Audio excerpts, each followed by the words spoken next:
Ladies and gentlemen, the big question, why now? Why are these resources crucial at this point? I wish I had the answers, but I do have a panel that's going to come and describe, explain, and get you to accept why these resources are necessary to delivering better rights, representation, and resources. Please allow me to bring to the podium Christina Chilimba, who's the founder All for Youth. Christina, where are you? Please take a seat. Not where my name is, anywhere else.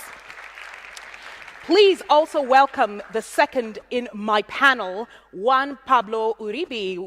Juan Pablo is the Director, GFF and Global Director for Health, Nutrition and Population, World Bank.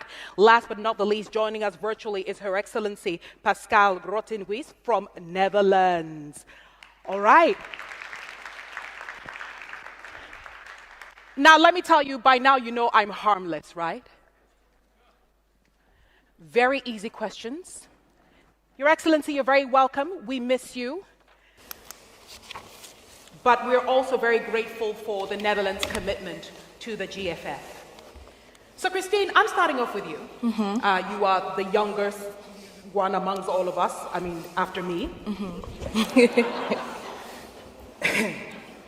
I'm 25. But I really, do not laugh. I really want you to talk about being young, that representation, and why you feel that it is fundamental for countries not only to build plans, but to build plans that have youth at the center, youth at the table. Thank you very much. Honorable Ministers, esteemed guests, thank you for having me here today. Like I said, I think yesterday, all of us here have been young. As I speak, I want you to take yourself back to that age, when you were 13, when you were 14, when you were 15, and not having someone listen to you, not having that adult understand your needs. Why did I start All for Youth? Exactly that. I realized that young people were not aware of the policies. There was no bridge. We would ask what we need, but there was no listening ear. Then I realized young people need a platform. I was privileged to undergo mentorship programs, and I realized how best can I give back to my community.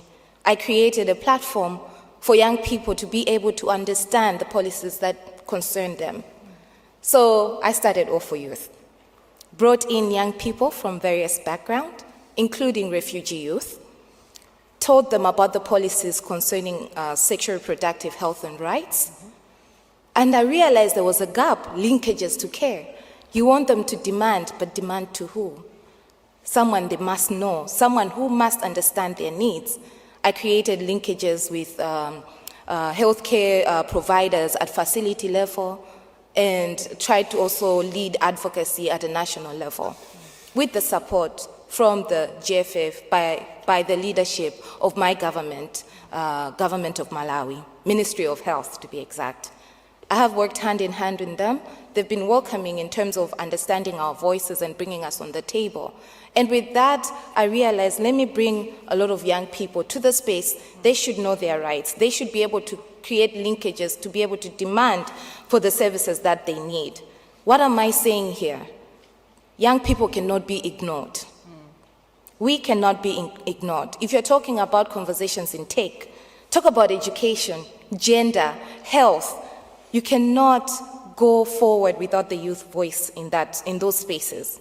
I mean, clearly we are here delivering the future, planning for our tomorrow, where I will be a leader tomorrow, to lead those policies. The pledges we're making here today are for me to follow up through and make sure that my sisters back home really have access to contraceptives, to have autonomy over their bodies. This, ladies and gentlemen, is very crucial. Thank you. Thank you very much. And spoken with a lot of passion, Your Excellency, I'm going to come to you. I mean, you felt Christina's passion right here. And I know that the Netherlands has also been very, very passionate, a proponent of a rights-based and country-led approach. Tell me what, in practice, this means. And ultimately, perhaps how donor governments are working, with countries, especially knowing that the world is changing by the minute. Thank you so much, and I first would like to apologize to both the ministers, but also to Christina and Juan Pablo for not being there. It's the very unfortunate and awful crisis in Israel and Palestine that's keeping me here, but in spirit, I'm definitely with you. And for me, it's an honor to be speaking after Christina. Thank you so much for your powerful and inspirational words, Christina. I think you're so right. We should always ensure, especially when we're talking about the future, that we not only invite young people, but that we listen to them and engage them in a meaningful way. And I think having a youth at heart strategy and also having a feminist foreign policy, it's an honor to be here, and it's an honor to be speaking together with Germany, Ivory Coast, and the World Bank. I would like to say that they're not only co-hosts of this campaign, but also super big champions for women's and children's health and rights, and key leaders to put this agenda forward. I think what you just said, when we talk about the context in the world, I think SRHR is essential in helping young people making informed choices about their health, their bodies, and their lives. Choices about whether, when, and with whom they want to have children, and how big they want their families to be. And choices that can drastically change the course of their lives, and their children's lives, and societies as a whole. So for me and for the Netherlands, gender equality and SRHR are key conditions for sustainable development. I think if we look around in the world, SRHR remains a taboo subject in many countries. It's being politicized, also within the European Union, but also abroad. And we witness a rollback of these established rights. And for me, it proves that sexual and reproductive rights can never be taken for granted. So what it means for us, I think for Netherlands as a donor country, to have a country-led approach, it's essential to achieve sexual and reproductive health and rights. Meaningful participation of partners, like young people, CSOs, in decision-making processes and program design is key. It might be uncomfortable in the beginning, but it's absolutely essential for the sustainability in the long run. And this is what the GFF does. It supports country-led approaches to ensure sustainability. It integrates SRHR as an essential part in health systems, and it focuses on meaningful participation of partners in the country's decision-making, including the CSOs and the young people. And I think that's what we mean when we are committed to leave no one behind. We know that the GFF model is working. 72% of countries that received support of the GFF for 5 years or more improved most essential care service. And in 8 years, more than 500 million women have received access to family planning. And with that, I believe more than 180 million unintended pregnancies are avoided, giving women the right to organize the lives they want to have.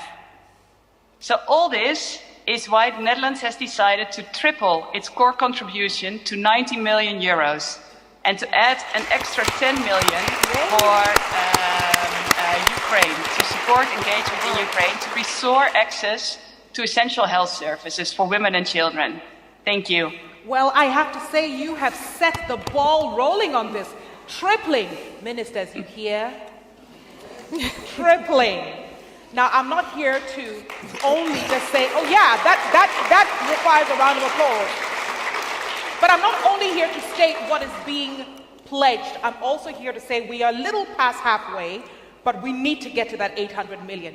But Juan, I bring you here to tie all of this up very beautifully. We understand, and now we know, we are convinced that GFF is the way. But why is it key for it to sit at the World Bank, and how does it help countries, highlight and stay in line with their priorities?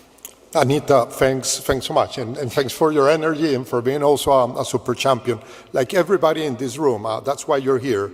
I'm very happy to that. Of course, a huge thanks to our co-host, to Germany, to Netherlands, to Côte d'Ivoire, but again, to each and every one of you who are here. And by that, you express that this is important for all of us in development. Christina, a very particular thanks to you. Amazing to be sitting by your side. I also believe that I'm the youngest here, but you won't believe it.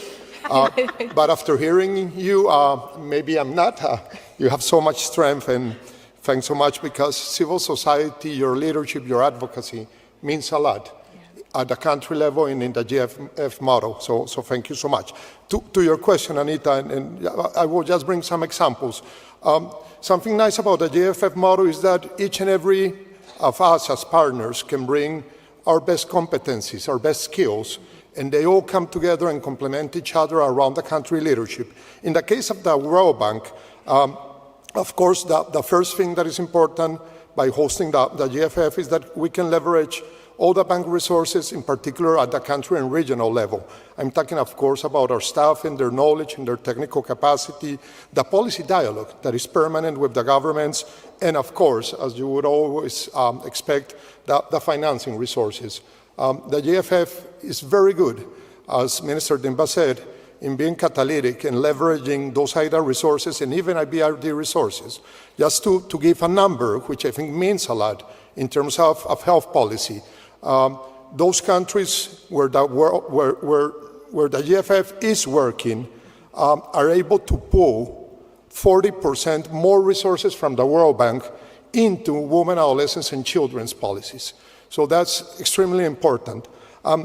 In addition to those resources, it's also important the work that we do in enabling environments that support the development and the future of women, adolescents, and children.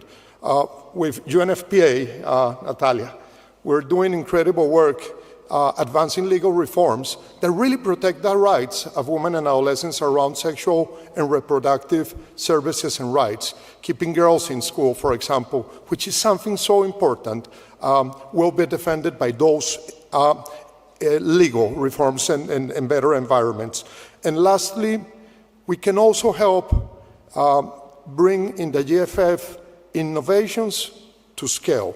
A beautiful example is in Tanzania, where led by the government, innovations that are also brought together with partners from the private sector, Lardao in this case, have been able to work in 5 provinces with over 250,000 women and new services with enhanced skills for newborn care. And with that, the impact on mortality has been amazing. What follows? Taking it to the whole country, taking these innovations into the whole country. Let me finish basically by saying that this is a moment of happiness. We need moments of happiness and hope. For me, this is one. This is a moment where we can all join efforts.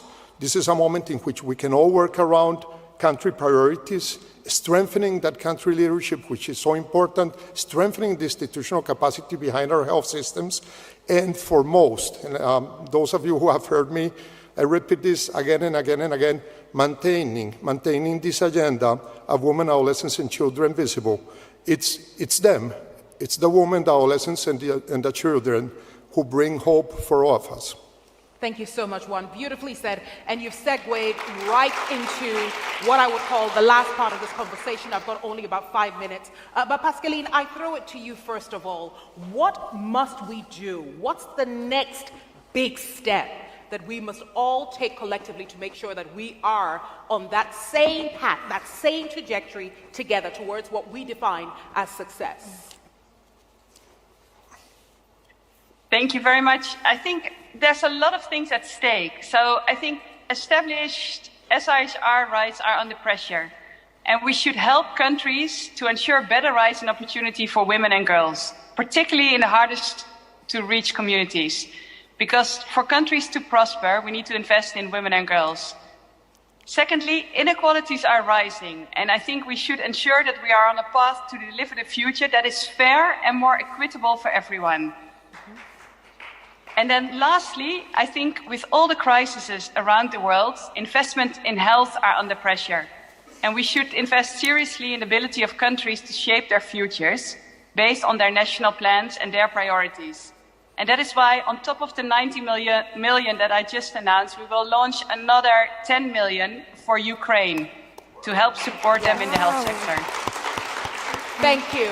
Thank you, thank you, thank you.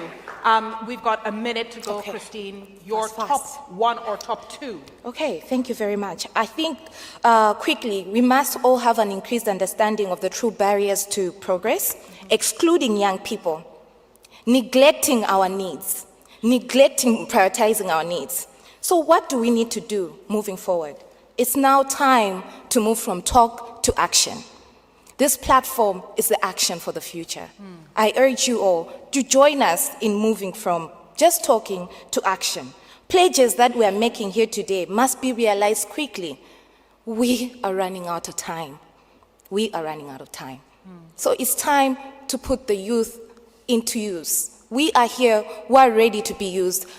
She spoke of Aminata, Mariama. Those are my friends. Give us a hope. Give us a future where we're going to flourish. Thank you. Juan, I give you the last word. No, I think that should have been the last one, but very quickly, again, I would insist that this is an opportunity for changing a lot of country realities, working together. Let me just bring an example, primary healthcare and community health working together with many of you. I think we will hear about this in the upcoming panels. But again, and as Christina and Vice Minister Pascalle said, I think what is at stake is basically, again, dignity and hope for all of us through women, adolescents, and children. So let's work together. Ladies and gentlemen, a round of applause for my panel. Thank you so much. Thank you for joining us.